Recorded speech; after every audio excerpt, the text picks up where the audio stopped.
Happy birthday.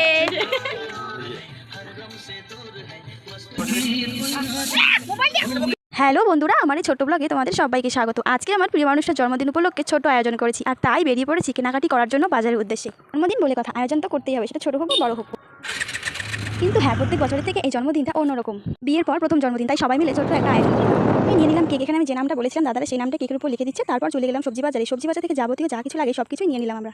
বাড়ি যাওয়ার পথে দেখতে পাচ্ছি এখানে উল্টো রোদের আয়োজন চলছে। বাড়ি গিয়ে দেখি মা এখানে পায়েস বসিয়ে দিয়েছে। ঝটপট আমিও বাজারগুলো বের করে ক্যাপসিকাম, গাজর আর বিনসগুলো ধুয়ে নিয়ে ফ্রাইড রাইস তৈরি করার জন্য ক্যাপসিকামটাকে সরু সরু করে কেটে নিয়ে নিলাম। আমি এখানে ক্যাপসিকামটাকে সরু সরু করে কেটে নিয়ে নিব, গাজরটাকেও আমি কেটে নিয়ে নেব, শেষে আমি বিনসটাকেও একইভাবে কেটে নিয়ে নিব। তো ফাইনালি দেখো এখানে বিনস, গাজর, ক্যাপসিকাম সবকিছুই আমার ফ্রাইড রাইস তৈরি করার জন্য আমি রেডি করে নিয়ে নিয়েছি।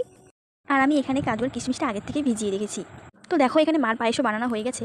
তো সবার প্রথমে আমি এখানে কড়াই বসিয়ে নিয়েছি, পরিমাণ মতো ঘি দিয়ে ঘিটাকে হালকা গরম করে নিয়ে সেখানে কাজু আর কিশমিশটাকে আগে ভেজে নিয়ে নেব। তারপর আমি হালকা আছে কেটে রাখা সবজিগুলো একে একে ভেজে নিয়ে নিব।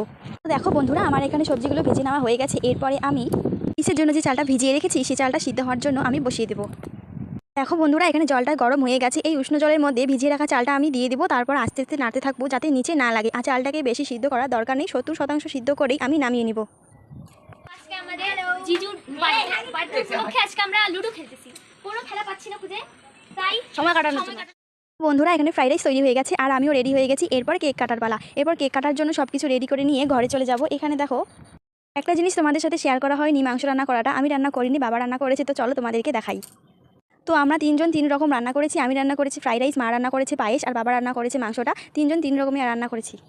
দেখতে পাচ্ছ কত সুন্দর হয়েছে, খেতে কত সুন্দর হবে, খেলেই বোঝা যাবে। চলো দেখো, বুনু এখানে নিজের হাতেই সব আয়োজন করছে। আমি ওকে কিছু বলতে গেলে আবার আমাকে কথা শোনাবে, তো থাক, সে একা হাতে সব কিছু রেডি করে নিয়েছি। এরপর ঘরে যাব, ঘরে গিয়ে কেক কাটবো। তো এখানে সব কিছু আমরা প্রায় রেডি করে নিয়ে নিয়েছি। আমরা সব কিছু রেডি করে নিয়ে ঘরে চলে আসি। এরপর কেকটাকে আমি বের করব, বের করে সব কিছু সাজিয়ে নিব।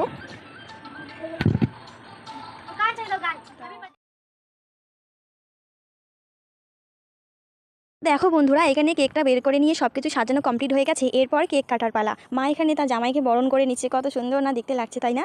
কথায় আছে না, অনুষ্ঠান ছোট হোক বা বড় হোক কোনো পার্থক্য নেই, সবাই মিলে থাকলে এমনিতে আনন্দ মজা অনেক হয়। আমার ছোট ভাই বোনেরা এখনও জেগে আছে। যে বাচ্চাগুলো 8:30টার দিকে ঘুমিয়ে পড়ে, তারা আজকে 11:30টা পর্যন্ত জেগে আছে। তাদের জন্য যেন আনন্দটা আবার দ্বিগুণ বেড়ে গেছে। সবাই মিলে অনেক আনন্দ, অনেক মজা করেছি। তারাও অনেক মজা করেছে, অনেক আনন্দ করেছে। Happy birthday to you, happy birthday.